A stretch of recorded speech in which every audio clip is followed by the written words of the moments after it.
उसने अपनी लाइफ में कुछ नहीं कमाया, अगर कमाया होता तो वो रिटर्न कर देता। ये एक पर्सन है ना, तो वो डिपेंड कर रहा है कि जो उसका चाइल्ड देगा फिर उसमें मल्टीप्लाई करेगा, फिर वो कमा के रिटर्न करेगा, आउटपुट देगा, है ना। तो दैट्स वाई अब इस पे ध्यान से इंपॉर्टेंट बात है कि डिपेंडेंसी आएगी सबसे नीचे वाले पे, ये समझ पा रहे हो? Let me know if you are not comfortable with this statement. Factorial 2 जो सबसे, देखो इस पे भी वेटिंग चल रही है। फैक्टोरियल 3 भी बोल रहा है कि मैं फैक्टोरियल 2 से लेके आपको देता हूं, अभी रुको।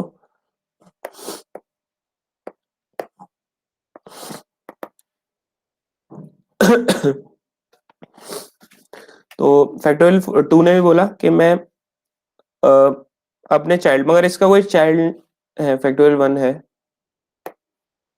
फैक्टोरियल 1, और मान लो 1 का कोई चाइल्ड है ही नहीं क्योंकि वो सबसे छोटा है, अभी फैमिली में नया है।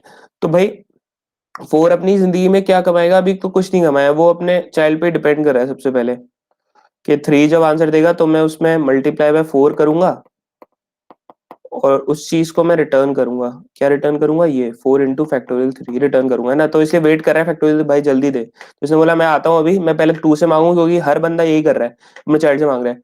तो फैक्टोरियल 3 और फैक्टोरियल 2 से यहाँ पे बात करी, डाउन एरो मतलब पूछा, है ना। तो फैक्टोरियल 2 बोला मैं अभी आता हूँ, मुझे खुद भी नीचे वाले से लेना पड़ेगा। तो फैक्टोरियल 2 ने फैक्टोरियल 1 को कॉन्टेक्ट किया, फैक्टोरियल 1 अब किसी नीचे से कॉन्टेक्ट कर ही नहीं सकता क्योंकि इसको चाइल्ड नहीं है, तो ये फंस गया बेचारा। अब समझ पा रहे हो इस बात को, कि फैक्टोरियल वन वाला फंस गया भाई, कि अब तो मेरे पास कोई चाइल्ड ही नहीं है जिससे मैं पैसे मांग सकूं, तो अब मैं क्या करूं? मुझे तो अब इन लोगों को देना ही पड़ेगा ना, मैं मना उसको वेटिंग पर नहीं डाल सकता फैक्टोरियल 2 को। I have to immediately return some value to it, है ना। मुझे इमीडिएटली उसको वापस करना पड़ेगा जो पैसा वो मांग रहे हैं मेरे पेरेंट, है ना। तो वन वाला क्या बोलेगा कि मैं नीचे तो जा नहीं सकता, तो that's why we have put an extra condition here. हमने अलग से कंडीशन डाल रखी है कि 1 वाले में उसका बच्चा नहीं है, मतलब उसका कोई चाइल्ड नहीं है, फैक्टोरियल 1 फैक्टोरियल 0 बन नहीं पाएगा, पॉसिबल नहीं है, इसलिए 1 के केस में तुम फटाफट 1 रुपया रिटर्न कर दो अपने पेरेंट को, है ना।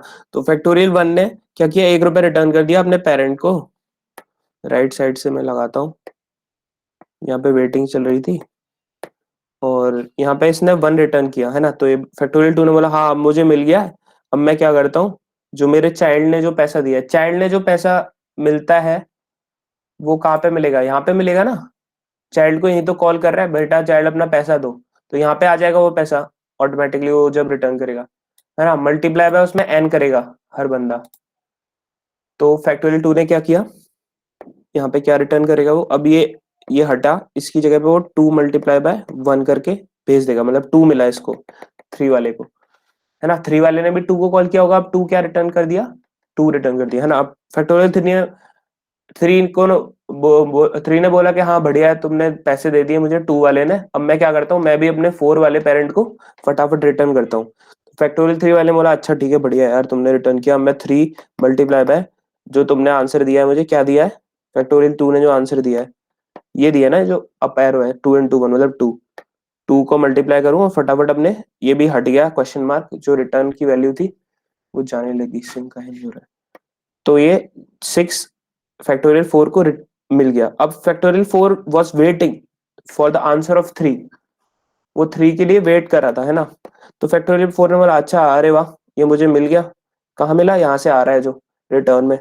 तो उसने बोला कि अच्छा ठीक है जो आ रहा है ना उसमें मैं अब क्या करूंगा, मैं फटाफट, अब वेटिंग मेरी खत्म हुई, 4 इंटू जो आ रहा है अभी आया है कितना, 6 आया ना, 6 यहाँ पे आया, ठीक है। तो ये मैं करके फटाफट रिटर्न कर दूंगा। तो इसने इसको रिटर्न, किसको, इसका पेरेंट कौन था? फैक्टोरियल 4 का पेरेंट कौन था? एक सेंस में इंट मेन फंक्शन था, ठीक है, क्योंकि मेन जो जो बंदा उसको कॉल कर रहा है वही उसका पेरेंट होगा। तो मेन फंक्शन ने फैक्टोरियल 4 को कॉल किया, तो वो मेन फंक्शन फैक्टोरियल 4 का पेरेंट बन गया। वैसे ही फैक्टोरियल 4 यहाँ पे होगा, फैक्टोरियल 4 यहाँ पे फैक्टोरियल 3 को कॉल कर रहा होगा, है ना। इसलिए वो फैक्टोरियल 4 यहाँ पे देखो, ऑब्वियसली मतलब तुम इतना तो समझ गए, फैक्टोरियल 3 का पेरेंट है फैक्टोरियल 4, ठीक है। यहाँ पे अगर 4 आया होगा तो इस केस में आई होप ये समझ में आ रहा है तुम लोगों को। और मैं एक नोट बना लेता हूँ यहाँ पे कि जो कॉल करता है वो पेरेंट होता है और जिसको कॉल किया जाता है वो चाइल्ड होता है उसका। द नोड,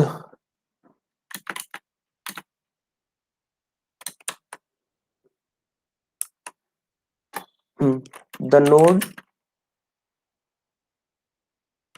जो, अरे हिंदी में लिख देते हैं, काय को सोचो 10 घंटे में।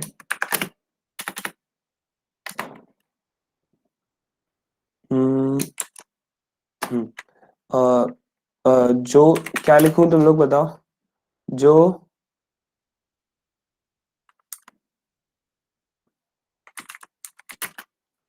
The call call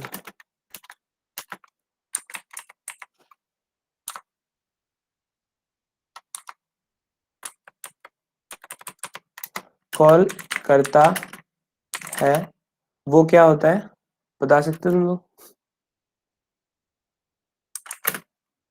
parents. हम्म,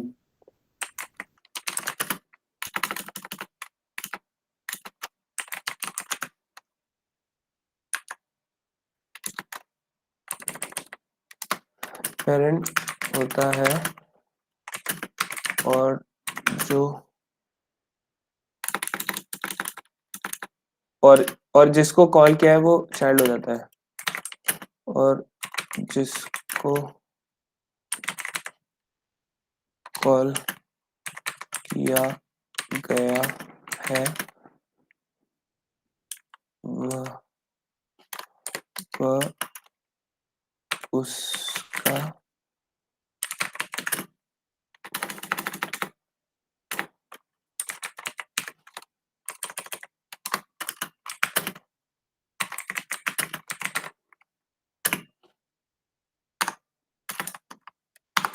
ठीक है, दैट्स वेल। और ये बात अपनी खत्म हुई यहाँ पर। Excuse me. ठीक है, तो इसका एक पेरेंट था, मतलब समझ रहे हो, और हर बंदे का एक चाइल्ड था, और वो जब तक रिटर्न नहीं करा था तब तक वेटिंग स्टेट में था वो। और डिपेंडेंसी किसने ब्रेक, मतलब फैमिली को जो संभाला है, जो वो सबसे छोटे बच्चे ने संभाला है, मतलब जिसका कोई चाइल्ड नहीं है ना।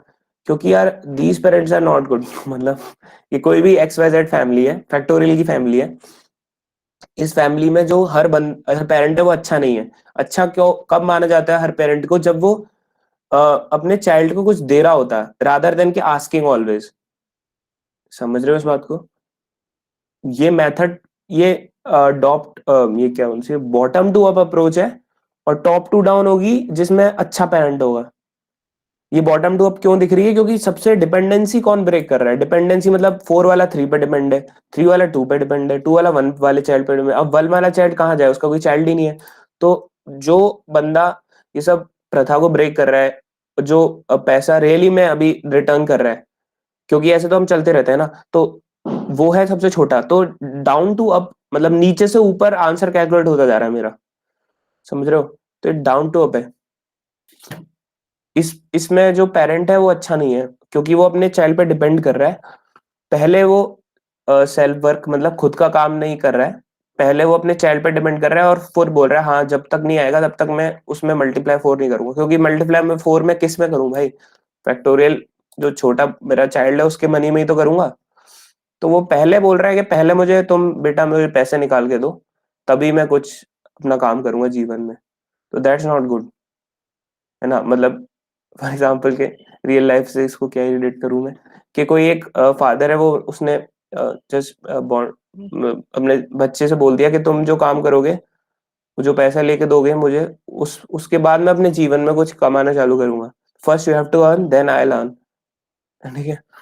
तो ये फैक्ट बेकार बेकार पेरेंट है, तो इसमें एक नोट बना देता हूँ मैं। इस तरह से यार एक्चुअली बहुत समझ में आएगा। तुम लोग देख लो, तुम जिसको पसंद आ रहा है वो पढ़ लो, जिसको नहीं आ रहा वो चले जाओ, है ना, अपने उस ट्रिक से पढ़ सकते हो। बट ये ट्रीज में मत करेगा फैक्टोरियल बैड पेरेंट। इसमें क्या था अपना, अब इसी को मैं टॉप टू डाउन करने का देखता हूँ कैसे होता हूँ। सर फैक्टर, रिकर्जन में ये टॉप टू डाउन अप्रोच पे होती है कुछ? हाँ रिकर्जन में तो तो सर, नहीं। हाँ रिकर्ज, क्या बोल रहे हो, बताना। हाँ ये पूछ रहा था सर कि ओके, टॉप टू डाउन भी कुछ होता है क्या? टॉप टू मतलब डाउन टॉप यार, पे ही आंसर मिल गया फिर हम बॉटम में जाएंगे? नहीं, टॉप पे आंसर कहाँ मिला है, तुम गलत नहीं, समझ रहे हो शायद। मतलब फैक्टोरियल में तो नहीं मिल रहा, पर आप ऐसे बोल रहे थे ना कि ये अच्छा वो नहीं है, मतलब हाँ हाँ फैमिली का ही एग्जांपल दे रहे थे आप। हाँ हाँ हाँ। नहीं, मैं ये पूछ रहा हूँ सर कि कहीं ऐसा भी कोई एग्जांपल है क्या कि जिसमें कौन सा? कैसे बोलो बोलो। बोलूं, जिसमें पेरेंट मतलब चिल्ड्रन को कुछ दे। हाँ हाँ, है ना, वो उसको बोलते हैं अपन टॉप टू डाउन। ये बॉटम अप है, मैं अभी लिख देता हूँ, हाँ बेकार पेरेंटिंग। बेकार पेरेंटिंग, भाई आईएनजी लिखना है, काहे को हिंदी में करना? बेकार पेरेंटिंग मतलब तुम्हारा क्या बोलते हैं, बॉटम। अब इसको भाई, ये जो तुमसे अगर कोई पूछ ले कि बेकार पेरेंटिंग मतलब क्या होता है, तो बॉटम अप तुम्हारे, और पूरा ये डायग्राम तुम्हारे दिमाग में एकदम से बिजली की रफ्तार से स्ट्राइक हो जाना चाहिए। कोई सोते हुए भी पूछ ले कि बॉटम अप डीपी क्या होती है, अप टू डाउन डीपी क्या होती है, एक्चुअली डीपी का टर्म है। तुम्हें कंफर्म करा देता हूँ। बॉटम बहुत प्रोफाउंड टर्म है, बॉटम अप। इसमें बहुत लोग कंफ्यूज है, डीपी कर ही नहीं पाते। Bottom and top down approach, top down DP approaches. इसको अपन डीपी से भी करेंगे, फैक्टोरियल को बड़ा कठिन कोड होता है, 4 मार्क्स का मीडियम लेवल का सवाल होता है। टॉप टू देखो, diagram top down bottom approaches खोलते हैं। ठीक है, तब चलो मैं इस पे आता हूँ कि तुम्हें जैसे ये नोट्स में ये कोई सोते हुए पूछ लेना, तो तुम्हें एकदम से स्ट्राइक हो जाना चाहिए पूरा डायग्राम कि हाँ यार, कि सबसे बेकार पेरेंटिंग मतलब वो नीचे पर डिपेंडेंसी दे रहा था, और बॉटम अप मतलब सबसे नीचे वाला ही पहला आंसर कैलकुलेट कर रहा था। तो बॉटम अप अप्रोच, अप्रोच, तो इसमें डायग्राम खुद से दिमाग में स्ट्राइक हो जाना चाहिए। अब मैं नेक्स्ट बताऊंगा तुम लोगों को, इसलिए मैंने फैक्टोरियल में यहाँ पे फैक्टोरियल वाला कैसे सॉल्व होगा, बॉटम अप से सॉल्व होगा, ये वाला मतलब मेथड वन। और मेथड मैं देखता हूँ अभी पॉसिबल है कि नहीं टॉप डाउन से। मतलब इसमें लिए भी लिख देते हैं अपन, बेकार पेरेंटिंग थी इसमें, कि पेरेंट भाई बोल रहा था मैं कुछ कमाऊंगा नहीं, पहले तू मुझे भाई बेटा, पहले तू मुझे कमा के दे, उसमें उसके बाद मैं देखता हूँ। सॉरी, बेकार, बेकार क्या हो गया इसको, पेरेंटिंग। ठीक है, अब देखते हैं अपन, ये समझना जरूरी था अपन को, ये क्या है, टॉप डाउन के, सॉरी बॉटम अप के डायग्राम से।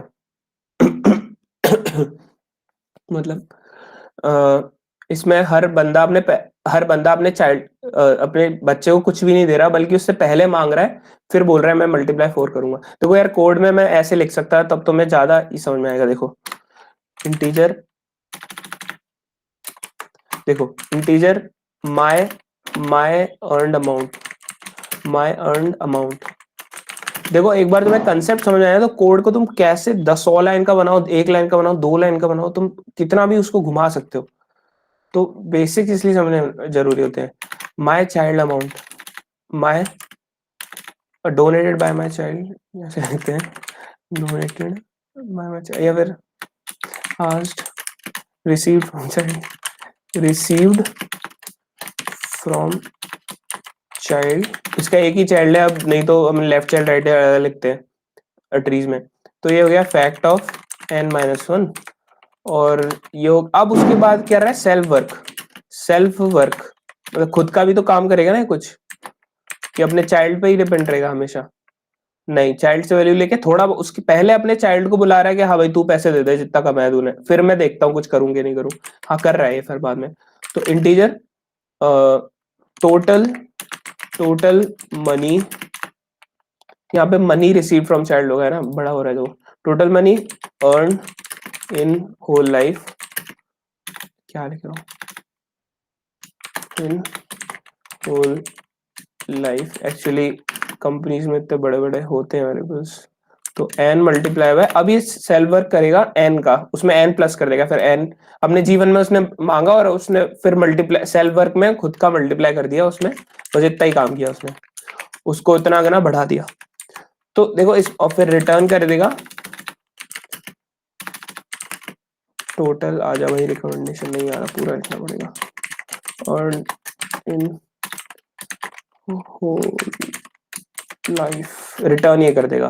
देखो तो सबसे पहले ये हर पेरेंट, ये पेरेंट है, हर बंदा, मैंने बताया था फैक्टोरियल को एक बंदा मानो, तो हर बंदा एक चाइल्ड होगा, एक पेरेंट होगा जीवन में। तुम भी कभी एक किसी के बच्चे हो, और तुम भी किसी के फादर भी बनोगे। तो ठीक है, तो ये पहले हर बंदा इस फैमिली क्या हो रहा है, पहले तो अपने चाइल्ड पे से पैसा ले रहा है, फिर वो उसमें थोड़ा बहुत सेल्फ वर्क कर रहा है, फिर वो आंसर कैलकुलेट कर रहा है अपनी जिंदगी में। हाँ, उसने पहले तो अपने चाइल्ड से मांगा।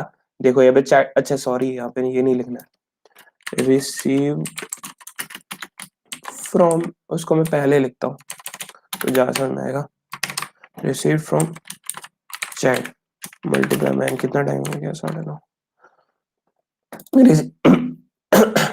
रिसीव फ्रॉम चाइल्ड मतलब उसने पूरी जिंदगी में कितना काम किया, पहले तो अपने चाइल्ड से मांगा, फिर सेल्फ वर्क किया, मल्टीप्लाई बाय सेल्फ वर्क। तो देखो यहाँ पे सिंपल फॉर्मूला दिख रहा है, टोटल मनी उसने कितना अर्न किया, अपने चाइल्ड से मांगा पहले, और फिर उसमें थोड़ा बहुत सेल्फ वर्क किया है ना, फिर उसको अपने पेरेंट को वेतन के दिया, हाँ भैया मैंने इतना कमा लिया टोटल, पहले तो अपने चाइल्ड से मांगा, फिर ये मेरा टोटल इतनी कमाई है जिंदगी। अब इसका पेरेंट क्या करेगा, वो भी इससे मांग रहा होगा है ना, फिर वो भी अपने उसका जो पेरेंट है वो भी उसमें ऐड करेगा, वो खुद अपने फिर पेरेंट को करेगा। मैंने यहाँ पे बताया था कि दादाजी है, फिर पेरेंट है, फिर ये ना। तो ये क्या था, बेकार पेरेंटिंग थी। अब क्योंकि क्यों बेकार पेरेंटिंग थी, first line of recursion function में मेरा फर्स्ट लाइन क्या है, पहले तो कॉल हो रहा है, फिर बाद में कुछ अरिथमेटिक ऑपरेशन, अरिथमेटिक ऑपरेशन मतलब ये मल्टीप्लाई। तो मैं एक नोट्स में लिखता हूं कि तुम कैसे पहचानोगे कौन सा सेल्फ वर्क है। देखो वी कैन सॉल्व, यहाँ पे अच्छा एक पॉइंट लिखते हैं, वी देखो तीन तीन वेरिएबल पे तुम एरे छोड़ के दुनिया की सारी प्रॉब्लम्स इस पे सॉल्व कर सकते हो, एंड आई मीन इट, मैंने कर रखी है ना, ट्रीज ग्राफ डीपी वगैरह पूरी। तो मैं ये बता सकता हूँ, we can solve every recursion, recursion problems ही होती है सारी, ट्री ग्राफ और ये सारी डीपी रिकर्जन पे बेस होती है। Every recursion problem using 3 variables, सिर्फ 3 वेरिएबल्स का काम है। आज की क्लास शायद लंबी हो सकती है, बट कल से अपन ये इस जो अपन आज बेस बना रहे हैं ना, इस बेस पे अपन कल डेवलपमेंट शुरू करेंगे। 3 वेरिएबल्स कौन कौन से, पहला है अपना, अगर उसके लेफ्ट, अरे 3 नहीं होगा यार, 2 वेरिएबल्स लिख दो, क्योंकि 3 वेरिएबल मुझे ट्री का याद है। ट्री में क्या होता है, लेफ्ट को कॉल करते हैं, लेफ्ट साइड से पैसा लेते हैं, राइट साइड से पैसा लेते हैं, तो ये 2 हो गया, लेफ्ट वाला 1, राइट वाला 2, और तीसरा होता है सेल्फ वर्क, है ना। इसमें कितने वेरिएबल्स थे, कोई बता सकता है? एक तो अपने चाइल्ड से ले रहा है, एक चाइल्ड का वेरिएबल और एक सेल्फ का सेल्फ वर्क ना, तो 2 ही वेरिएबल थे। Using two two big big variables, two big variables, big variables मतलब उसमें और बहुत सारे वेरिएबल्स हो सकते हैं। फर्स्ट होता है चाइल्ड वर्क, चाइल्ड वर्क, देखो हर फैमिली इसी से बनती है, कोई ना कोई कंट्रीब्यूशन अपने पेरेंट्स से मिला होता है, हर नहीं, क्योंकि यही होता है यार हर फैमिली में, कि हर बंदे को देखो अगर फैमिली में ऊपर नीचे, तो उसको कोई ना कोई कंट्रीब्यूशन में फादर से मिला होता है। तो मैं जैसे हम मुझे हर हमने जो अपना घर मिला है ये सब अपने फादर का ही ना, और फिर हम फिर बड़े हो जाते हैं, फिर हम एक्सपेक्ट करते थे अब हमारे चिल्ड्रन हमें कुछ प्रोवाइड करें ना, और अपन कुछ खुद भी तो काम करते हैं। तो चाइल्ड वर्क और होता है ये सेल्फ वर्क, ये बेसिक फंडा ऑफ लाइफ है, ये रिकर्जन में भी कोडिंग में भी होता है। तो self work, child work, self work, and बस ये 2 ही होता है। और पेरेंट से भी मिलता है ना कुछ, हाँ, पेरेंट गिवन, पेरेंट गिवन तो 3 कर देते हैं। देखो यार मैं इतना जनरलाइज ये सब तुम्हारे लिए कर रहा हूँ कि मुझे तो ये दिमाग में अपने याद है, मैं इसको याद रखता हूँ। तुम लोगों के लिए मैं ये पॉइंट्स लिख रहा हूँ, इसलिए मुझे खुद थोड़ा बहुत करना पड़ रहा है। ठीक है, ठीक है। पहला तो चाइल्ड वर्क, इसके पेरेंट्स से तो कुछ नहीं मिला, पेरेंट्स से कुछ नहीं मिला है ना, किसी को भी कुछ मिल रहा है यहाँ पे, कुछ दिख रहा है, नहीं मिला, मैं बताऊंगा कैसे मिलेगा, है ना। तो ये चाइल्ड वर्क ने, चाइल्ड ने जो वर्क किया उसका डेटा लिया इसने, और खुद ने जो वर्क किया उसका डेटा लिया, है ना, और फिर उसको रिटर्न कर दिया। ठीक है, इसमें कोई किसी को डाउट है? Okay good. सेल्फ वर्क कोई ना कोई अरिथमेटिक ऑपरेशन हो रहा होगा सेल्फ वर्क में, ये पहचानने का तरीका है। देखो चाइल्ड वर्क तो चाइल्ड कैसे, तो फंक्शन कॉल हो रहा होगा, रिकर्जन है तो n-1 या फिर जो भी कॉल तो होगा ना, मतलब एक वही सेम फंक्शन कॉल हो रहा होगा, तो उससे उसको रिकर्जन कहते हैं। और उससे पता पड़ जाएगा तुम लोगों को वो चाइल्ड वर्क हो रहा है, मतलब अपने बच्चे से वो पैसा मांग रहा है ना। और सेल्फ वर्क कैसे पता पड़ेगा, कुछ ना कुछ अरिथमेटिक ऑपरेशन हो रहा होगा, जो भी उसने रिसीव किया अपने चाइल्ड से, या फिर यहाँ पे पेरेंट से अगर कुछ मिलता तो पेरेंट से, पेरेंट रिसीव्ड, रिसीव्ड उसमें कुछ मल्टीप्लाई प्लस कुछ भी करता हो, मगर कुछ उसमें कुछ एडिशन वैल्यू, कुछ वैल्यू ऐड कर रहा है। ये नहीं कि जैसे पेरेंट ने दिए 5 रुपए, चाइल्ड ने दिए 2 रुपए, तो 12 रुपए कमाए अपने जीवन में, ये नहीं। जैसे पेरेंट, समझ रहे हो ना, पेरेंट ने दिए 10 रुपए, चाइल्ड ने दिए 2 रुपए, इन दोनों का समूह 12 रुपए, तो 12 रुपए ही नहीं कमाएगा, प्लस में 1-2 रुपए खुद भी तो वो सेल्फ वर्क मेहनत करेगा, पढ़ाई करेगा, वो उससे कमाएगा ना, जॉब करेगा। तो that is known as self work. उसमें arithmetic operation, any arithmetic operation, operation is termed as self work. अब ट्रेवर्सल भी मैं बताऊंगा, वो सब बहुत इंपॉर्टेंट, ये इससे मतलब सारे बहुत इजी हो जाएंगे। मैंने इसके बेस पे सारे कर रखे, in order traversal, pre order traversal. Pre order में क्या होगा, सेल वर्क पहले होगा, है ना। और ये इसके ऑर्डर भी बड़ा इंपॉर्टेंट होता है, अगर चाइल्ड वो बाद में कॉल कर रहा है तो ये होगा पोस्ट ऑर्डर, मतलब ये सब बताऊंगा, अभी कंफ्यूज होने की जरूरत नहीं है। तो अपन नेक्स्ट टॉपिक क्या था अपना? इसमें किसी को डाउट है तो पूछ लो।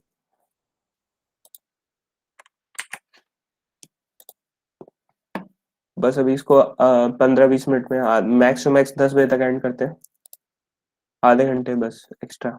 अभी देखते हैं एक आध थोड़ा बहुत ID by dynamic programming, Fibonacci है। और ये top to down bottom up का है आर्टिकल, तो टू अप्रोचेस टॉप डाउन, है ना। कैलकुलेटिंग फिबोनाची मेड अस हाँ देखो, we won't recalculate Fibonacci 4 calculate करने के लिए हमें फिबोनाची 3 कैलकुलेट ही करना पड़ा, तो ये टॉप टू डाउन है क्या? क्या यार, उल्टा बता रही है। चलो ठीक, कोई बात नहीं, बॉटम अप है ये। चलो ठीक है यार, इसको रिमूव कर देते हैं, उससे कोई फर्क नहीं पड़ता। एक बार समझ में आ गया ना फ्लो, तो मैं फ्लो देख के डिसाइड करना है, बोलना क्या है उससे फर्क नहीं पड़ता, कोई इंटरव्यू में नहीं पूछते, खुद के लिए समझने के लिए होता है। Top to down big parenting, ठीक है। और देखो टॉप टू डाउन अप्रोच जो कन्वेंशनली अपन इंटरनेट पे बोली जाती है ना, उसमें क्या होगा कि डिपेंडेंसी सबसे नीचे वाला बच्चा ब्रेक कर रहा होगा, क्योंकि टॉप टू डाउन मतलब डिपेंडेंसी नीचे वाले को देते जा रहे हैं। यहाँ पे देखा जैसे अपन ने फैक्टोरियल 1 ने डिपेंडेंसी ब्रेक करी थी, तो इस तरह से देखो, ठीक है। बॉटम अप क्या है? बॉटम अप ऐसा होता है, ठीक है यार, बट मैं क्या टॉप टू डाउन,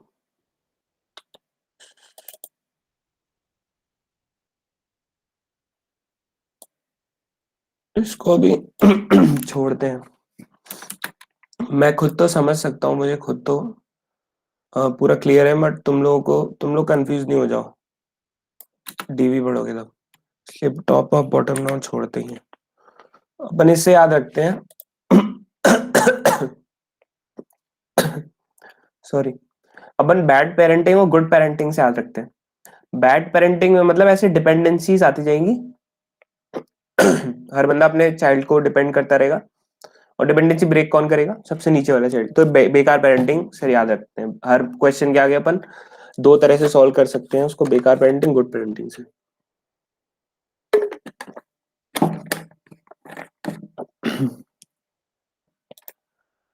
तो अभी अपने पास 20 मिनट बचे हैं लगभग, तो अपन क्या कर सकते हैं? ये आई गेस समझ में आ गया होगा, ठीक है। अब इसको कैसे करें अपन?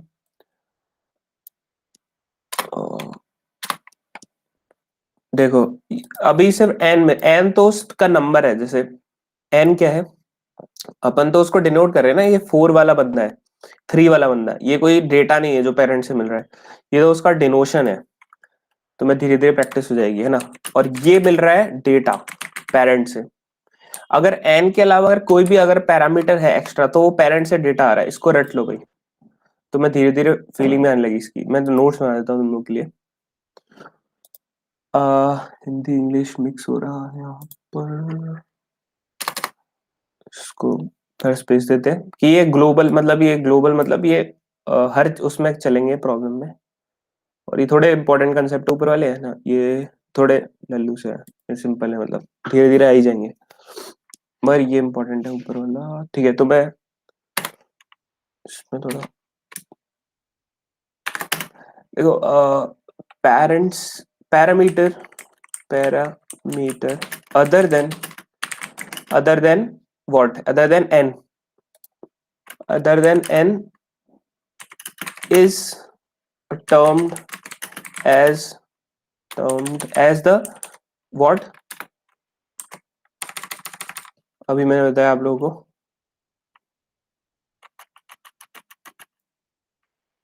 Data given by the money लिखते हैं, money given by it's parent.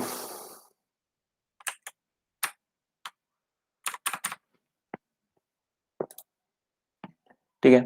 तो ये जो डेटा है ये अपने पेरेंट्स से मिल रहा है, या फिर इसमें विल, हिंदी में बोले तो जायदाद, जैसे जायदाद के रूप में मिलता है ना किसी, हर जैसे रियल लाइफ का एग्जांपल लें तो कोई हम जिस फैमिली में बॉर्न होते हैं, उस फैमिली में घर मिलता है हमको ऑलरेडी, है ना, खाने पीने को कपड़े मिलते हैं, तो वो एज अ अपने पेरेंट्स से हमें मिल रहे हैं ना, तो वो जायदाद के फॉर्म में क्या बोलूं उसको, है ना, तो उस फॉर्म में मिल रहा है अपने पेरेंट्स से, है ना, कुछ ना कुछ मिल रहा है। या फिर मनी दे देते हैं पेरेंट्स के, इससे इससे पढ़ाई करो, इससे कॉलेज फीस भर देते हैं, तो वो अपने पेरेंट्स से हमें मिल रहा है डेटा के फॉर्म में, या फिर थोड़ी जायदाद है हमने, मतलब मिल रहा है कुछ, फैमिली से मिल रहा है ना, तो इस उससे थोड़ा अभी समझ में ऐसे इजी हो रहा होगा तुम लोगों को।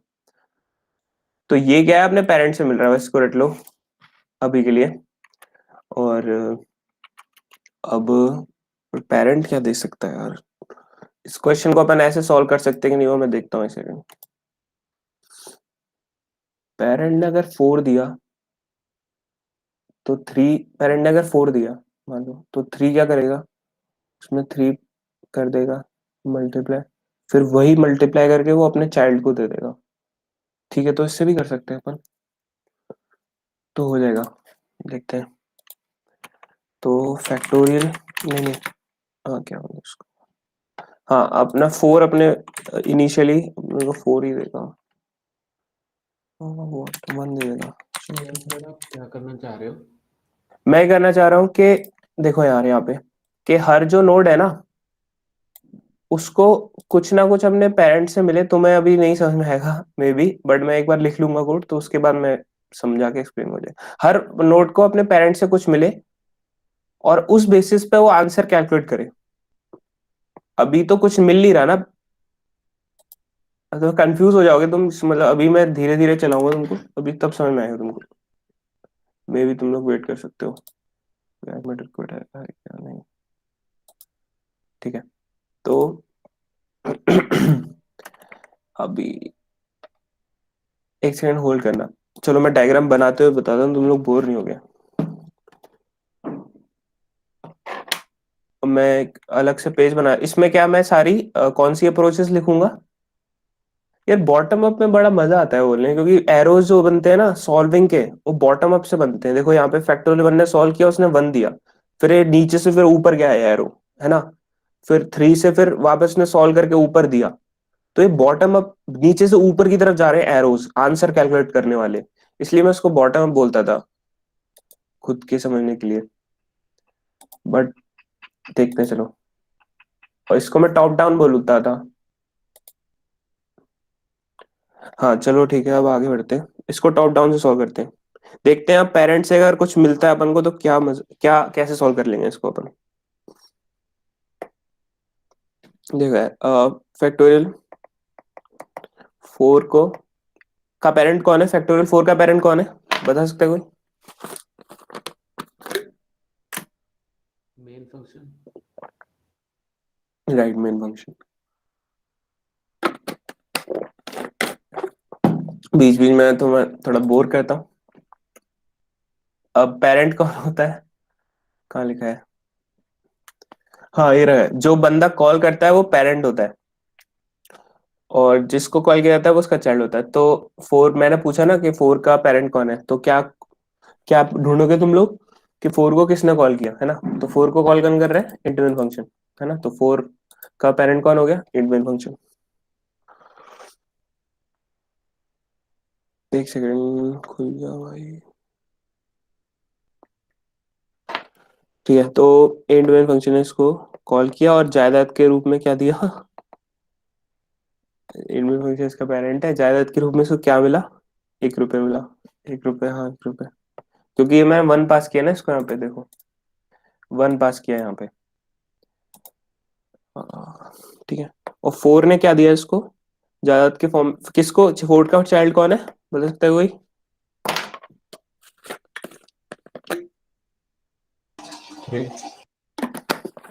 हम्म,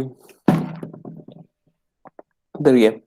तो 4 ने 3 को कॉल किया बेटा, और उसको फर्स्ट ऑफ ऑल उसने दे दिया अमाउंट, दे तो कहते 4 रुपए रखो, है ना, और फिर तुम करते रहो जो भी करना है। 3 ने फैक्टोरियल का 3 का चाइल्ड कौन है, 2, क्योंकि क्यों, क्या ऐसा क्यों हो रहा है, क्योंकि जब भी एन कॉल, एन हो तो फैक्टोरियल n-1 कॉल होता है यहाँ पे, और वो कौन कॉल करेगा, उसका +1। जैसे फॉर एग्जांपल 3 आया, फैक्टोरियल 3 4 कॉल हुआ है ना, फैक्टोरियल 4 अपने n-1 को कॉल करेगा और ये यहाँ पे उसका डेटा आ जाएगा। तो फैक्टोरियल 2 को, फैक्टोरियल, हाँ 3 उसका पेरेंट था 2 का, और उसने बोला कि तुम बेटा 12 रुपीज रखो। फैक्टोरियल 2 ने बोला कि मुझे पेरेंट से तो इतना मिला है। फैक्टोरियल 2 की फीलिंग देखते हैं अपन, क्या सोच रहा है वो। फैक्टोरियल 2 ने कहा यार मुझे पेरेंट से 12 रुपए मिले हैं, इसमें मल्टीप्लाई 2 करके अपने चाइल्ड को दे देता हूँ, क्या दिक्कत है। तो उसने क्या 24 दे दिया। फैक्ट किसको दिया, फैक्टोरियल 1 को। फैक्टोरियल 1 क्या बोल रहा है, मेरा कोई तो चाइल्ड है ही नहीं, मेरे पेरेंट से 24 रुपए मिले हैं, तो यही आंसर है, मैं प्रिंट कर देता हूँ, प्रिंट हो जाएगा यहाँ पे। तो अभी मैं और एक्सप्लेन करता हूँ।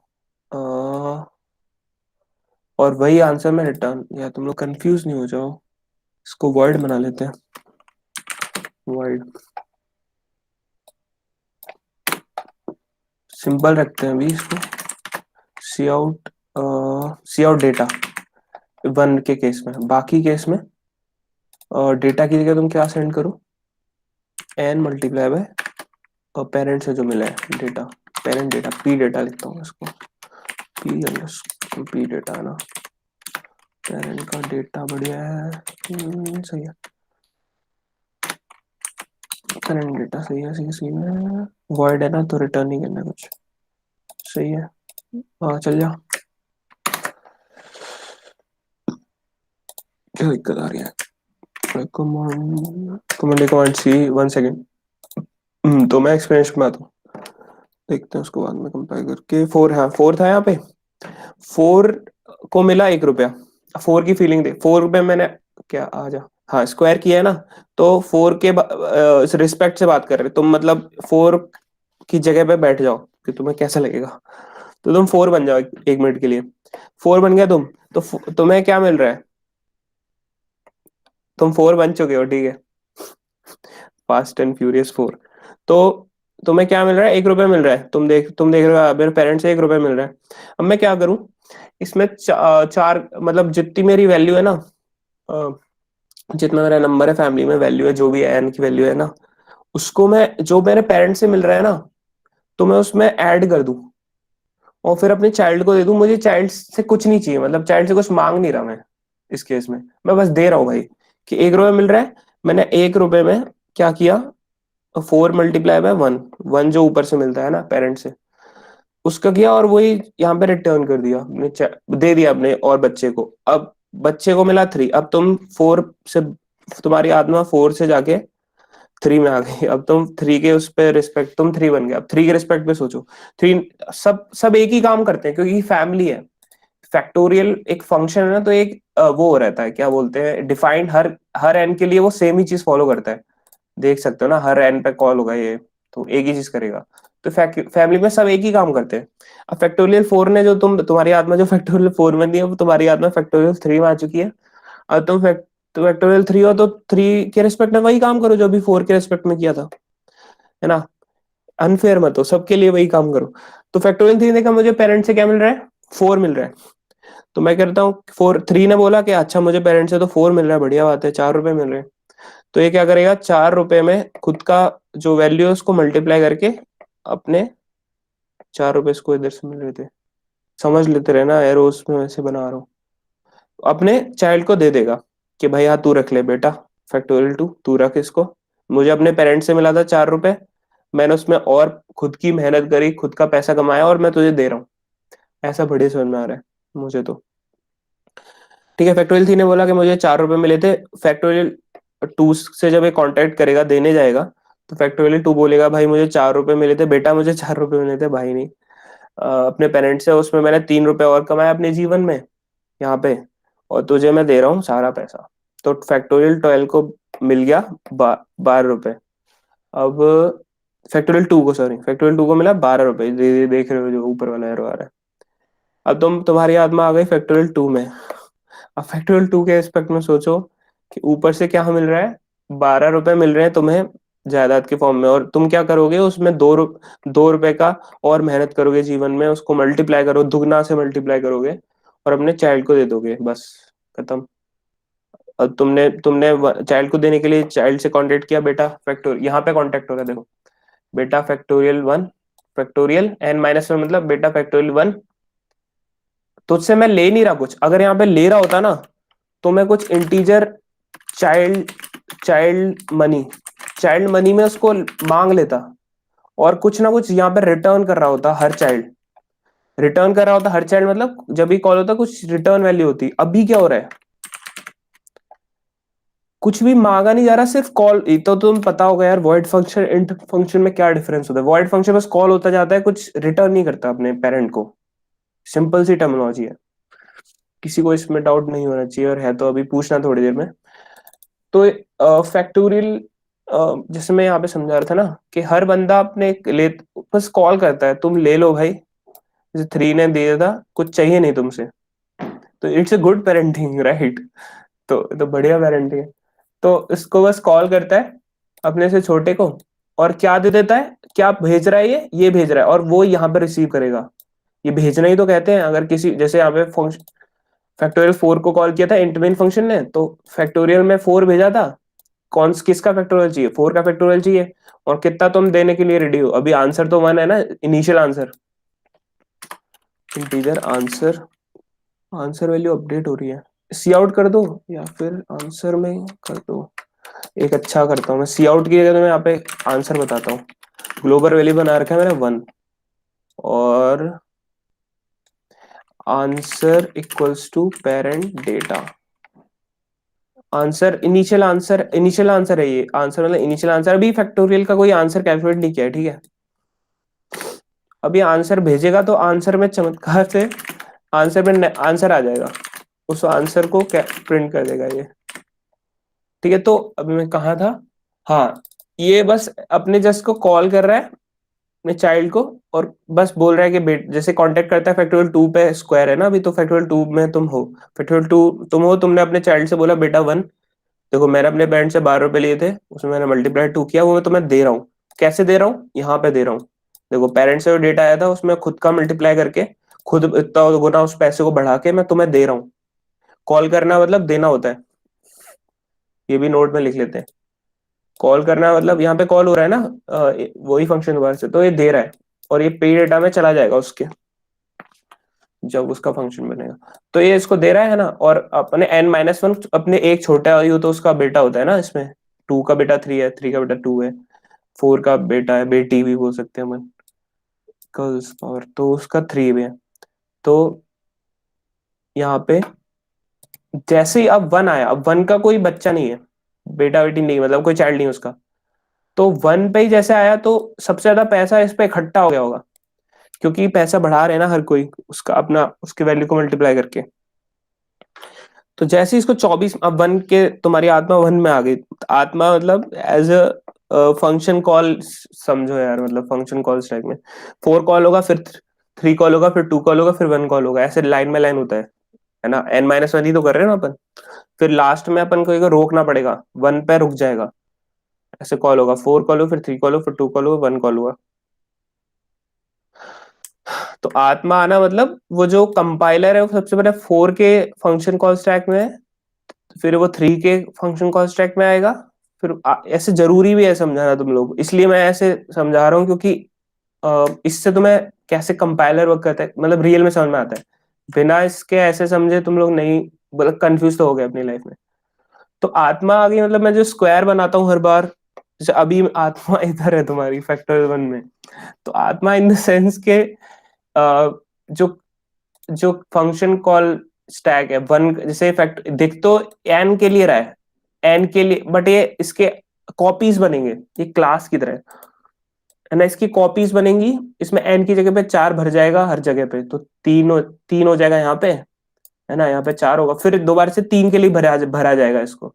जैसे तुम कलर भरते थे ना नोटबुक में, कैसे बताऊं तुम लोग को, हाँ जैसे बचपन में अपन वो भरते थे, एक जैसे गोला दे रखा है रंगोली के लिए, मान लो रंगोली अभी दिवाली गई तो उसमें एक वो होता है ना, रंगोली बनाने का एक वो एल्यूमिनियम का वो एक सांचा होता है ना, एक वेसल होता है, उसको इंग्लिश में क्या बोलते हैं सांचे को, याद नहीं। तो उस सांचे में तुम अगर व्हाइट कलर डालते हो तो व्हाइट कलर की नीचे गिर जाती है उसमें से जो पाउडर होता है, तो व्हाइट कलर की रंगोली बनती है। तुम अगर रेड कलर डालोगे रेड कलर की, तो इसमें हर कलर की एक अलग से प्रिंट बनेगा, हर एन के वैल्यू के लिए। तो वो कब बनेगा, वो इस फ्लो में बनेगा जब वो उस, मैं बोल रहा हूँ कि आप इसके बॉडी में आ गए, इसका आत्मा आ गया मतलब। तो ये ठीक है। तो अब इसका आंसर कैलकुलेट करके दिखा देते हैं कि ये सही चल रहा है। कमांड कमांड सी,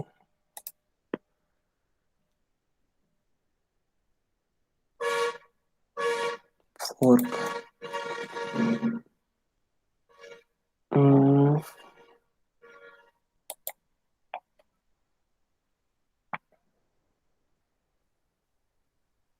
हाँ 24 आ गया ना। अपने इतनी मेहनत करी है, पूरा याद है, तो इसका पाप भी चलेगा कोडिंग का, क्योंकि हमने इतना पहले ही ड्राई रन कर रखा है कि चलना ही चलना है उसको। तो अरे यार ये सी आउट वाला चला है, कौन सा चला है,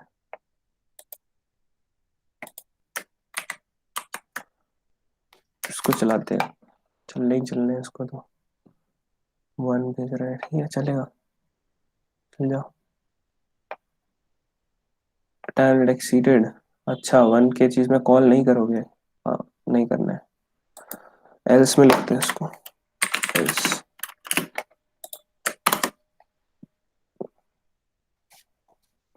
देखो मैंने पहली बार ये इस तरह से बनाया समझाने के लिए, मैं ट्रीज में मेहनत करता हूँ, इसी छोटे मोटे सवाल में ऐसे नहीं करता मैं, इससे तो रट्टे होते हैं।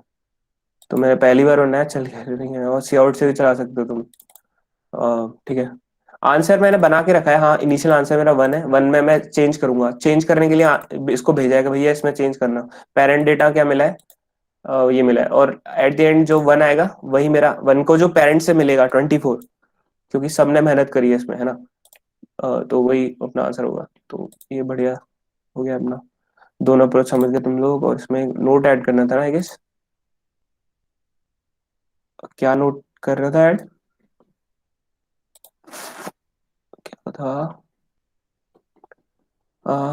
था, क्या था,